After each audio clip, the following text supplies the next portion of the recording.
छूटल कवना अरे बगिया ये गोरी।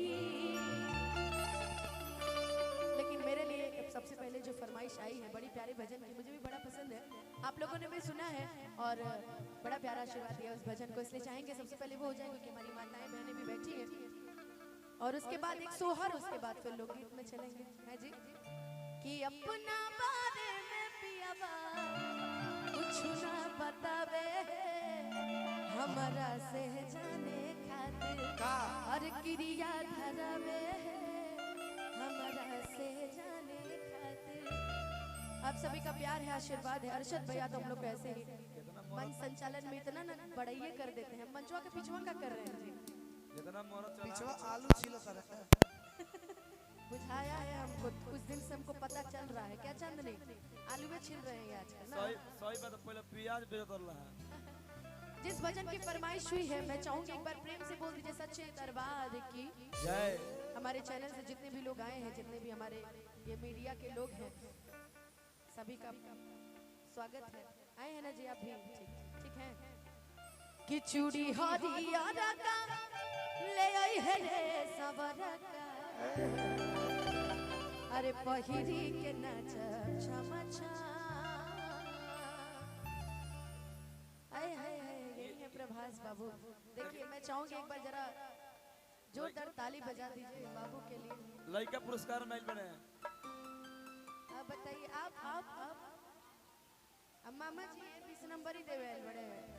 अच्छा, मामा जी लोग जो होते हैं, मैंने सुना है कि मामा जी लोग बड़े दिल वाले होते हैं, लेकिन ऐसे मामा होते हम नहीं सुने थे भाई। मामा जब देहले तो वो मेरा कमे देहले। बताइए मामा दिल वाले लेवे में मामा लोग आगे लड़े, लेकिन देवे में देखो यहाँ के हमरा के यहाँ 2 हाली आइल बनी। भगवान करे प्रभास बाबू ऐसा ही खुश रहे। का प्रभास बाबू? अनुपमा जी सुनिए क्या बोल रहे हैं? हाँ मामा जी हाँ। वो मेरा बहुत कम देले रहले ना माने कब मतलब 2 बेर कौन यहाँ के हमरा के यहाँ 2 हाली आइल बनी। कब अच्छा। एक खाली डोलिए के संग है, हां आ एक खाली तिलवा लेके खींचल के 2 दिन पहले। चलिए हाँ, प्रभास अभी बाबू हंसत को हैं, बहुत देखिए। बहुत आशीर्वाद, बहुत बहुत प्यार। माता रानी करे कि प्रभास बाबू ऐसे खुश रहे, जितने सुंदर हैं ये। कि कितना सोना तेनू रब ने बनाया, कितना सोना तेनू रब ने बनाया, जी करे देखता रहूं। अरे आप फूफा जी हैं? हाय हाय। तो चलिए ना भजन से पहले सोहरे गा देते हैं जी। जब सब मंच में आइए तो पहले सोहर हो जाए, उसके बाद फिर आगे देखेंगे। सोहर ना आप भी मामा जी हैं? कितने सारे मामा हैं भाई। ढेर जना मामा बनी जा हमने के लेकिन जाता रहोगे। एगो धनंजय जी भी मामे लगेगा क्या जी? सेकंड हैंड हम भाई लागे नहीं भाई। कि जुग जुग जिया सुलला नामा भवनवा के भाग जगल हो। ये अभिजीत कहाँ गया भाई? कि जुग जुग जिया सुलला नामा भवनवा के भाग जगल हो। ए ललना लाल होई है फुलवा के दीपक, मनवा में आस लगल हो। ए ललना लाल होई है फुलवा के दीपक, मनवा में आस लगल हो। जुग जुग जिया सुलला नामा भवनवा के भाग जगल हो। जुग जुग जिया सुलला नामा भवनवा के भाग जगल हो।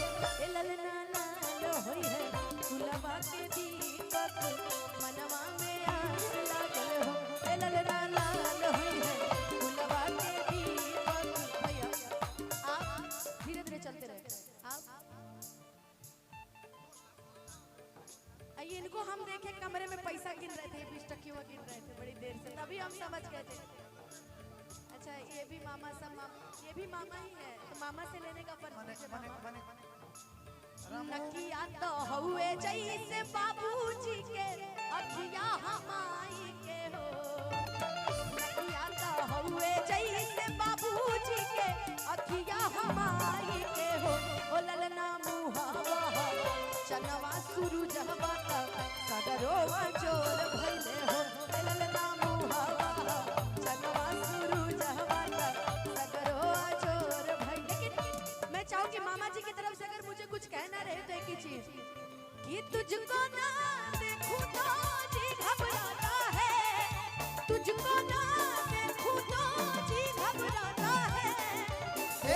तुझको दिल को मेरे चैन आता है, देख के तुझको दिल को मेरे चैन आता है। ये कैसा रिश्ता है, कैसा नाता है, ये कैसा रिश्ता है, कैसा नाता है। देख के तुझको दिल को मेरे चैन आता है, देख के तुझको दिल को मेरे चैन आता है।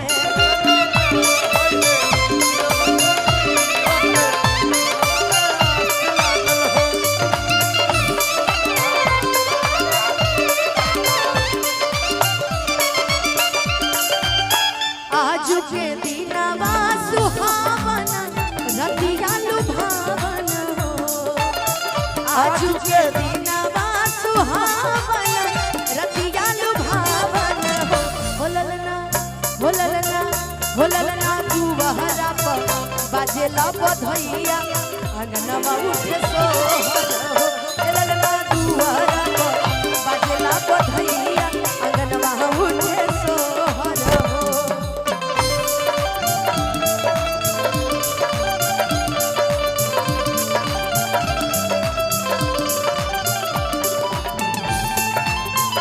आप भी ये बड़े भैया की तरफ से आशीर्वाद पुरस्कार पप्पू जी के। तू चीज बड़ी है मस्त मस्त, तू चीज बड़ी है, तू चीज ललना लाल हुई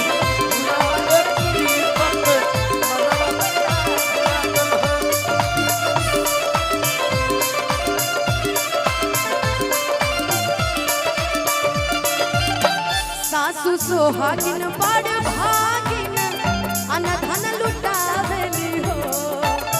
सासु सोहागिन बड़ भागिन अनधन लुटावेली हो। ललना चिहुकी के चलेला रस बरसावे हो।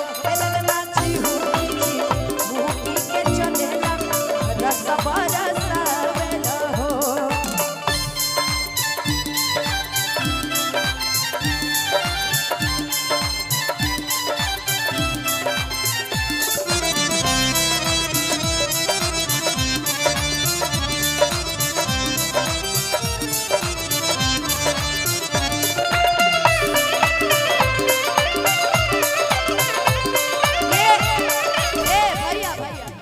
चाचा जी हमन की बड़का पापा हमन ही बताई।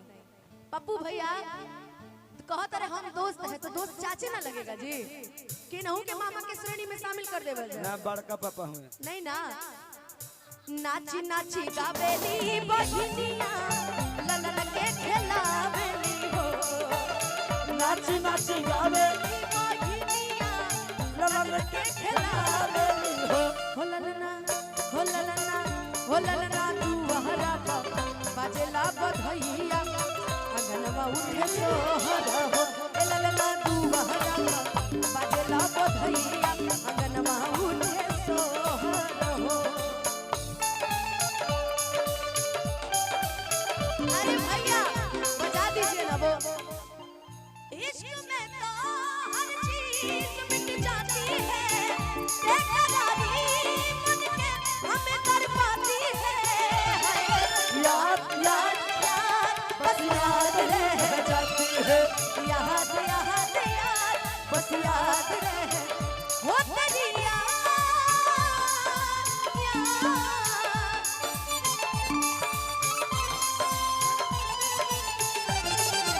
याद याद बस याद रह जाती है, याद याद बस याद रह जाती है।